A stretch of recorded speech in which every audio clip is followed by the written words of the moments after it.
Watch this.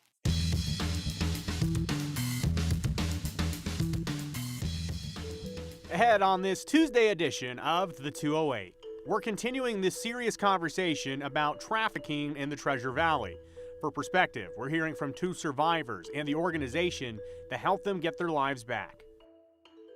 More action over in the West Bonner School District. Just this past week, the school board's agenda caught a lot of eyes online. It detailed a push to dissolve the school board. So, can that happen? Andrew Bartline has the insight on West Bonner. And what a beautiful week ahead. Perfect weather. So we're digging in and exploring Idaho, maybe creating an idea for you to chase down in the future. 208 starts right now. In recent years, Idaho has seen an increase in cases of human trafficking. From 2021 to 2022, Idaho saw a 271% increase in human trafficking. That's according to data from Idaho's Uniform Crime Report.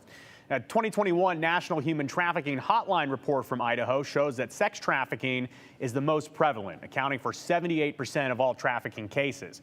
I can sit here and cite statistics for you all evening, but to cut through this, let me get to the bottom line. Trafficking is happening in the Treasure Valley, our community, period. And there are fierce organizations that work around the clock in our area to help those in need, working with law enforcement in the justice community, as well as other community groups to help survivors of trafficking. Groups like the Idaho Community Outreach Behavioral Services. It's an uncomfortable reality. Human trafficking happens on a daily basis right here in the Treasure Valley. It's not an international issue with us. 90% of the women that we house are native Idahoans. It's in our state, it's in our community, it's in our town, it's in our schools. Paula Barthlemus is the crisis director and founder of Idaho Community Outreach Behavioral Services, or COBS. It's a group that works closely with survivors of trafficking here in the Treasure Valley. To see them progress and to see them stumble and fall, because they all stumble and fall. We all do, right? Every single day we all have our different challenges in life, and just for the team to wrap around and love them and teach them that they are worthy and they are worth saving. Women like Lindsay say that Paula and Idaho COBS has helped make all the difference. She just put me under her wing, gave me shelter and food and a place to sleep, you know, and not be scared. I was homeless and had nowhere to go, and I ended up in a trap house, and I didn't know what was going on. I didn't realize that I was being trafficked until I met Paula, and she explained to me what happened to me. Lindsay, like many other trafficking survivors, didn't realize the situation she was in, a situation right here in Canyon County. I didn't even know it was a trap house. I went there because I had nowhere else to go, and it was strange, like right off the bat, like just wasn't a comfortable feeling. Like I knew something was up, but I just wasn't sure until they started asking me to do things. I realized it when they posted like a picture of me that they had me pose for, and they had a guy come to the house.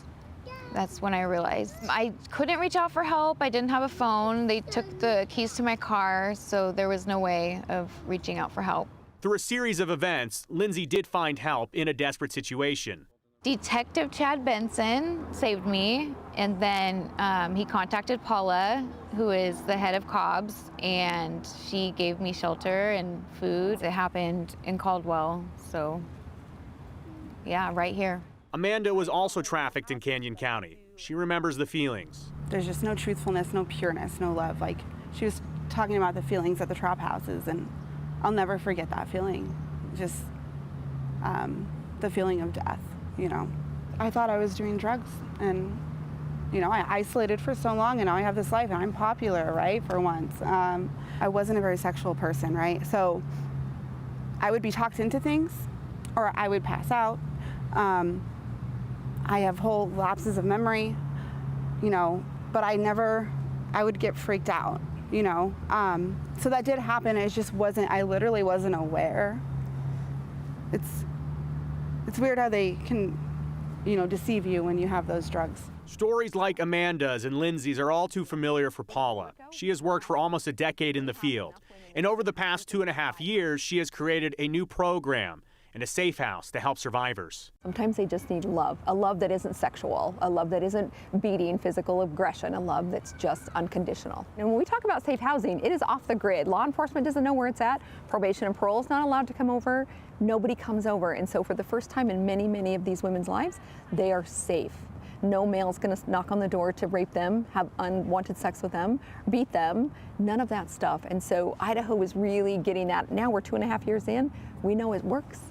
I slept on a bloody mattress with rats and no running water. So to go from that to a house where it was safe and I didn't have to sleep with one eye open was amazing. And I see people that were in my daily life out there and they're like, yeah, you were trafficked. And to be validated for the first time in my life is pretty amazing. Do you feel like that validation helps your healing? Yeah. Yeah, and I feel like I can start having confidence in myself and what God is telling me to do.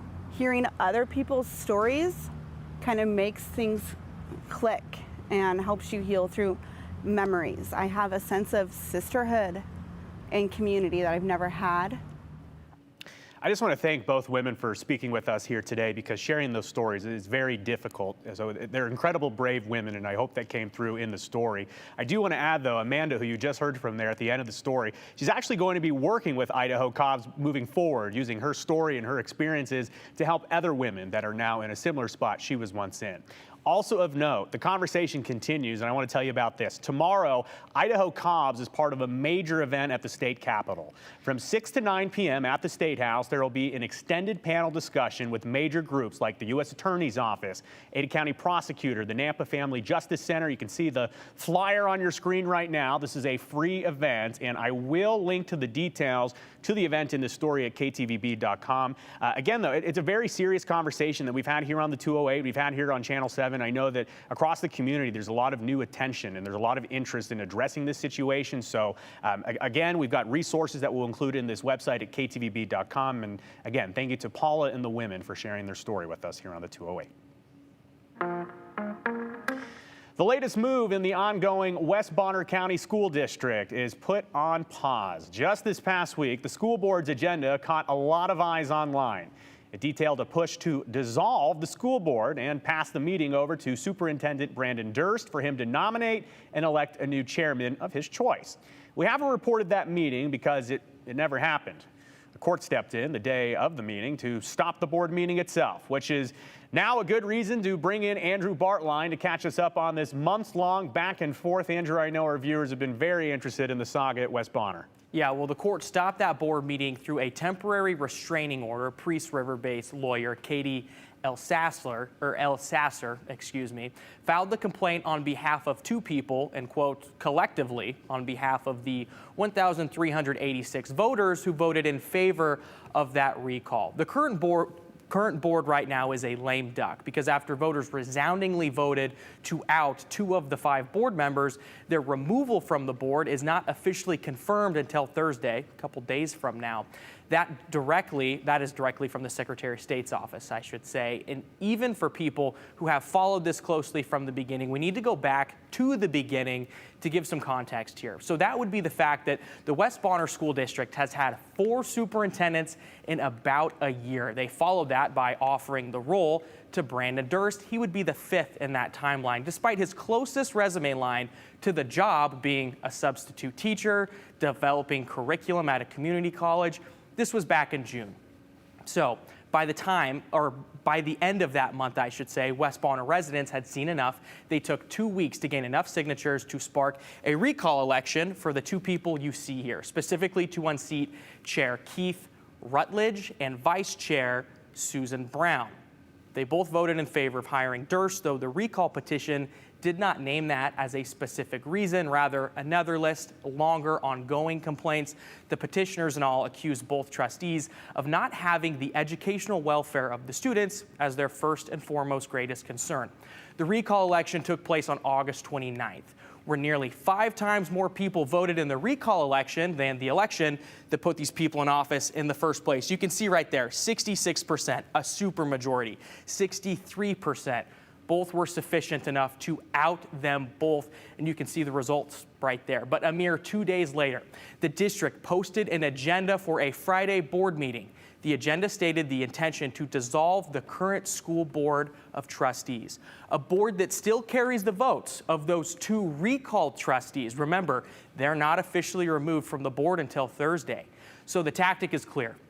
If you don't like the vote of the people, demolish the institution instead, which brings us to where we are now. That temporary restraining order that stopped this board meeting prohibits that lame duck board from any financial or contractual obligations. Well, here's the complaint specifically, and it says agenda items are for the sole benefit of an individual, recalled trustees, not the district. Further says actions threaten to subvert the results of lawful election results.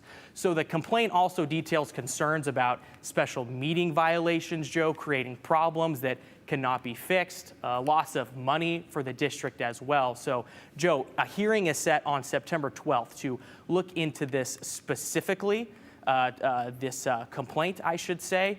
The restraining order, rather, it is now a restraining order. It's been signed by a judge. But by the 12th, it'll be rendered moot because on Thursday, when it goes through, they're off the board. So the complaint's concerns are met at that point. So it blocked this entirely. So for folks that are kind of keeping an eye on this and following, I guess, is the 7th coming up on Thursday? Is that really the next big date in this saga? Yeah, because at that point, it won't be a lame duck board anymore. The people who have been recalled and ousted from the board by the voters, well, they'll no longer be on it. And that's the big concern about this, is pushing forward, doing more work with people who voters say they don't want them there. And we also know, the school year is underway, of course, across the state of Idaho. So it'll be interesting to see how the school district kind of navigates all of this while they're doing the school year business. Andrew, I know that you kind of highlighted this through your entire report here, that this is a complicated and winding story. So folks, if you want to read more, if you missed anything, you want to double read on it, you can go to our website, ktvb.com, on the 208 section. We've got a lot of reporting from Brian Holmes and Andrew Bartline on the situation up there in West Bonner. Andrew, thank you for the report. We'll keep an eye on this one.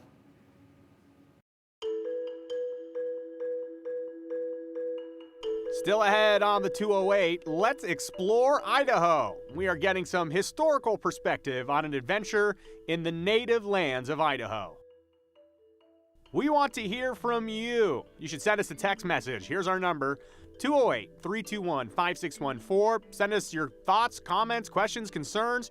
Please be sure, though, to include your name and hashtag the 208. We'll be back real quick.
Let's Get to know Idaho. The fall colors, well, they are fantastic. Of course, every autumn, the colors come throughout Idaho, and they are just visually spectacular. But not just from nature, all around our wonderful state, also from the Shoshone-Bannock Indian Festival powwow. We're going to take you back 27 years ago to a particularly beautiful powwow festival at Fort Hall on the Shoshone-Bannock Reservation in eastern Idaho. It's in today's Exploring Idaho. On the Shoshone-Bannock Reservation near Pocatello, Native American tradition displays brightly. Tribes from across the Northwest are gathering here, and over the next 4 days, they'll share crafts, knowledge, and skills in a celebration of culture. It kind of recharges us because with other tribes visiting us, we know that our celebration is a big celebration, and we know that we would have to have good respect in order for them to come here to feel safe and to enjoy themselves. Hello. In one of the many craft booths, Lucille Pocatello is sharing her skill for Shoshone-Bannock beadwork. I watch my mother, and they used to work in night times with a kerosene lamp. It was pretty hard. Using the same motions her mother did before her. There's 1 by 1 stitches, and there's a lazy stitch that runs sideways. Lucille sews baby booties and belt buckles. We're the Shoshone-Bannock tribes that believe in eagles like these, and that's why I like to carry on with these Indian eagle heads. It's very important. It is important to pass down this skill to members of her own tribe, but the festival is also a rare opportunity for non-Indians to learn about Native American traditions. We have to educate the public, and you know, you could learn about Rome, but until you get there, you won't really be so enthused about reading it from black and white in a book. You have to be there, you have to be at the scene and feel how the Romans felt when they were there in order to really get the true sense of feeling. Here, the true sense of Native dance can be felt in a pounding rhythm.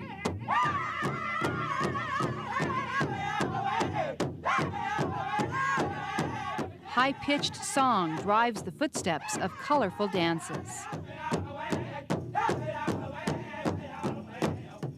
And soon, even the watcher feels the power of the powwow. There are stories just about everything about the dance, the buffalo hunt dance, the sun dance. I mean, everything about life is related to the dance, and the music is the same way.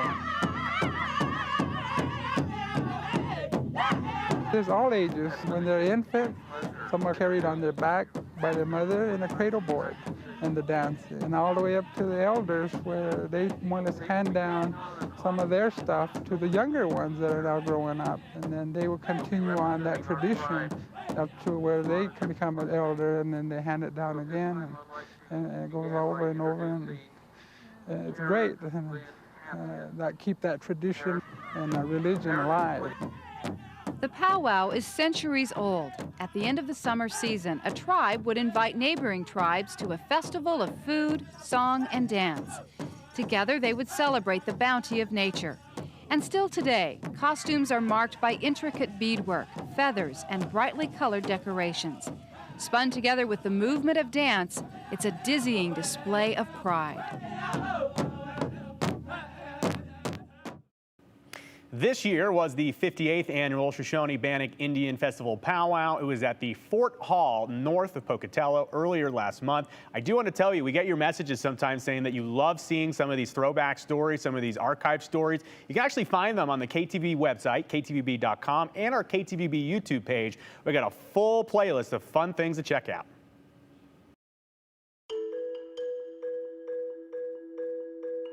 Still to come on the 208. How about Idaho? What a beautiful place. We are whipping through some of your best shots, and we got some great ones to share ahead. Also, it is almost that time, live comment reaction time. Send in your final thoughts before our last segment. Our number, 208 321-5614. Text us thoughts, questions, comments, pictures, really anything, but tell us who you are, and please use hashtag the 208. We'll be right back.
All right, gorgeous shot of Grand Jean there, just beautiful. And hey, not a bad view from Skycam 7 either this afternoon. It almost looks edited, doesn't it? But this is a live look outside right now. Puffy cumulus clouds building over the mountains and lots of blue sky. 83 degrees in the City of Trees right now. That is as warm as we've been today, just a smidge below average for September 5th, but still really comfortable with very light winds out there as well. These are the observed high temperatures so far across the region. Ontario, which is normally just a bit warmer than Boise, has not yet climbed out of the 70s, but still 78, not all that bad. 67 in Stanley so far today, 70 in Haley, near 80 in Twin Falls. But look what else is happening in Twin Falls. We have some thunderstorms that are rolling across south central Idaho, bringing heavy rain, lightning strikes, rumbles of thunder, and right now crossing I-84 just west of Burley. So if you're in Burley, looking off to the west, you can probably hear the storm coming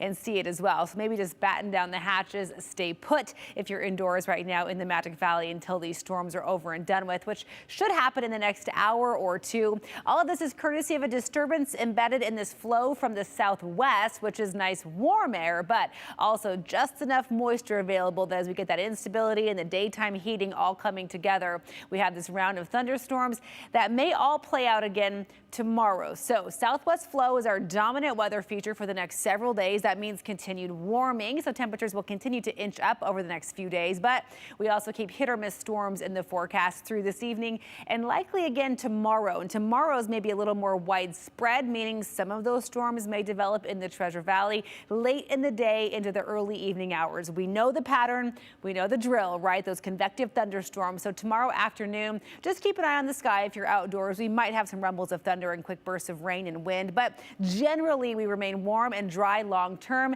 Central Mountains outlook, you can see lots of sunshine for the rest of the week. Those low temperatures into the mid 40s. Afternoon highs, though, all the way through the weekend into the mid 70s. So overnight tonight, Boise will drop down to about 60 degrees, cooler as you head towards Ontario and Mountain Home. Twin Falls, you may hit 49 tomorrow morning right before the sun rises. And look at Stanley. If anyone's out there camping, hopefully they brought that extra blanket. 34 degrees, the overnight low in Stanley, but warming up nicely. Low 70s tomorrow afternoon in the mountains, mid to even upper 80s in the Treasure Valley, and then right around 80 degrees for Twin Falls tomorrow afternoon. So lots of sunshine in store for the rest of the week, and outside of tomorrow's slim storm chance for the Treasure Valley, it looks really nice for late summer. Our typical daytime high is 84 degrees. We will be warmer than average long term. Saturday's Boise State game against UCF looks awesome. Upper 80s and lots of sunshine at kickoff. The 208 will be right back.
Okie doke, folks, let's warp into the comments.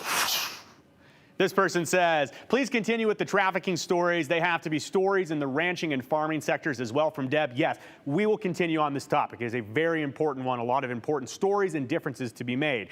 This person says, Joe, I noticed you're wearing a wedding ring. Did you get married? If so, congrats. Yes, I did get married to my beautiful bride, Haley, here we are. We got married in beautiful Emmett, Idaho last weekend. So yes, I've seen your messages. I am a married man. Couldn't be happier. Love you, Haley. See you when I get home.